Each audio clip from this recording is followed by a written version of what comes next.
Cher manager, bonjour. Je suis Julien Godefroy, consultant et formateur en management. Pour progresser facilement dans votre management, je vous invite tout de suite à télécharger gratuitement mon e-book de plus de 40 conseils pour motiver vos équipes. Vous trouverez le lien dans la description. Pensez aussi à vous abonner à ma chaîne YouTube pour consulter mes dernières vidéos.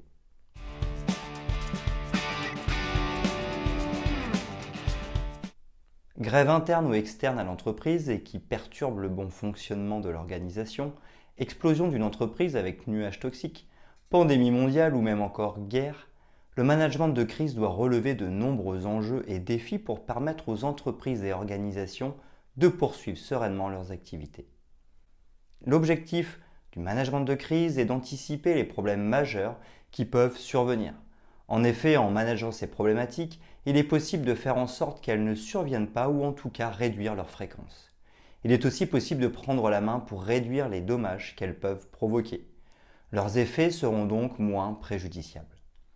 Pour cela, le management de crise se focalise sur 3 temps: avant la crise, pendant la crise et après la crise. En effet, réfléchir sur ces 3 temporalités permettra d'avoir plus de prise et d'atténuer toutes ces crises.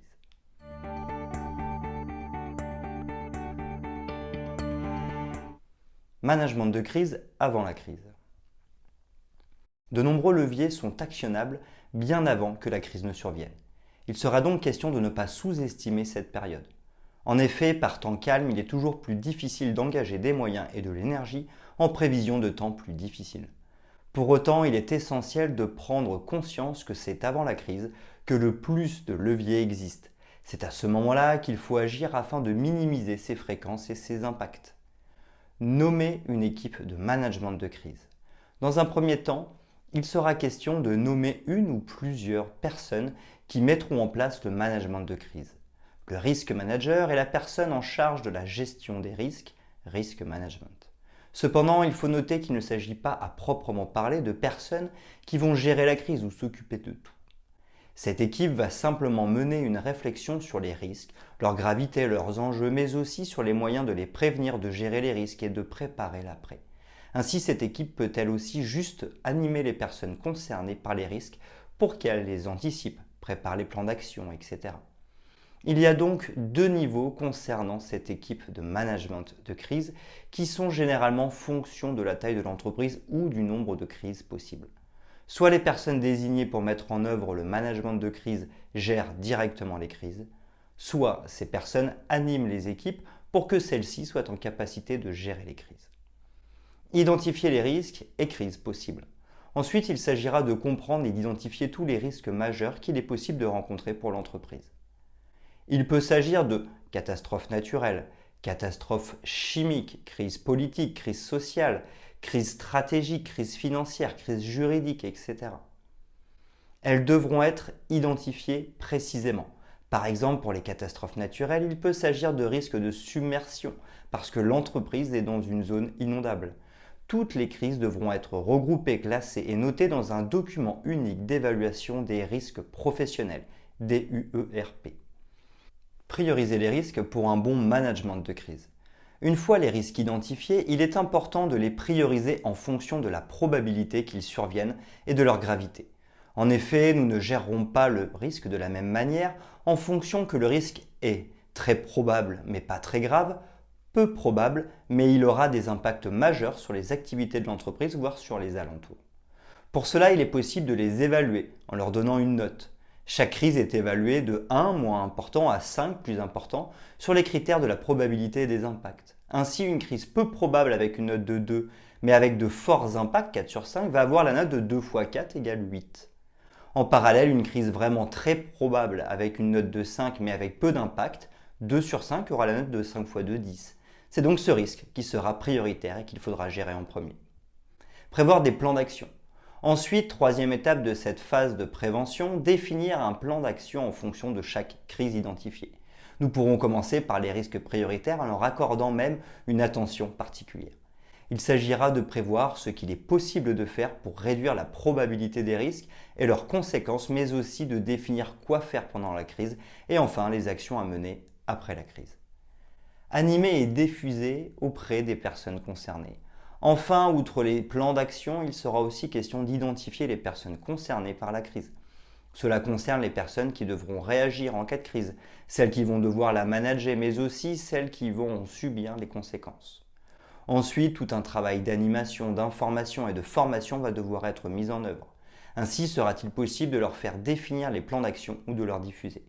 Nous pourrons donc faire participer et informer toutes les personnes concernées avant la crise.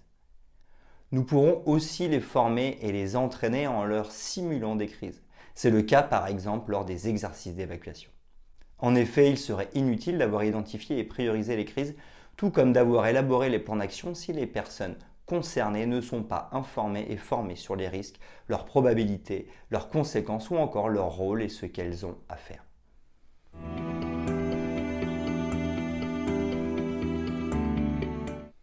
Gestion de crise pendant la crise. C'est bien lorsque la crise se déclenche que le travail en amont va être utile. En effet, lorsqu'une crise de grosse ampleur va se déclencher, nous allons tous fonctionner par automatisme. En effet, si l'entreprise est submergée par les flots, seuls les réflexes des employés vont permettre de gérer cette crise. S'ils ont été convenablement animés, informés et formés en amont, alors ils auront les bons gestes pour éviter les drames. Ils sauront donner l'alerte, ce qu'il faut protéger, s'il faut couper ou non l'électricité, comment évacuer ou encore s'assurer que tout le monde est bien sain et sauf, etc. Les plans d'action définis en amont seront d'une grande aide pour guider chacun dans la crise, car il sera évident qu'il ne sera plus question de réfléchir. Il s'agira aussi de demander de l'aide. Pompiers, gendarmerie, collectivités territoriales, etc. Tous les organismes concernés par la crise devront recevoir l'information pour pouvoir s'activer. Surtout que la crise peut toucher les populations locales ou la faune et la flore. Il y aura une véritable urgence à donner l'alerte à tout le monde.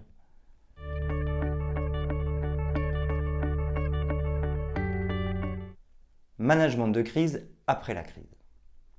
Une fois l'urgence de la crise passée, il sera temps d'évaluer les dégâts. En effet, l'eau s'est retirée et l'entreprise redevient à nouveau accessible. Y a-t-il eu des blessés ou des morts? Des personnes doivent-elles être accompagnées? Une aide psychologique doit-elle être mise en œuvre? Mais outre les aspects humains, il y aura aussi des aspects économiques. Dans quel état se trouve l'entreprise? Quels sont les préjudices? À combien se chiffrent-ils? À quelle hauteur les assurances vont-elles prendre en charge? De la même manière, il va falloir faire le bilan des impacts écologiques. Quels sont les impacts sur la qualité de l'eau, de l'air ou encore la faune et la flore? Il va donc falloir accompagner tout ce qui touche à l'entreprise pour pouvoir instaurer une nouvelle dynamique. En effet, il s'agira de s'assurer que tout le monde peut se remettre au travail dans les meilleures conditions possibles et en toute sécurité pour s'assurer de la pérennité de l'entreprise. Enfin, il ne faudra pas oublier de mettre à jour tous les éléments de la gestion de crise. En effet, il pourrait être intéressant d'ajuster les processus pour gérer encore mieux la crise les prochaines fois. Équipe de management de crise, nature des crises, probabilité et impact, plan d'action, acteurs et diffusion, formation, etc. Toute l'idée est d'améliorer ce qui a été mis en œuvre pour les prochaines fois. Ainsi sera-t-il possible de manager encore mieux les crises.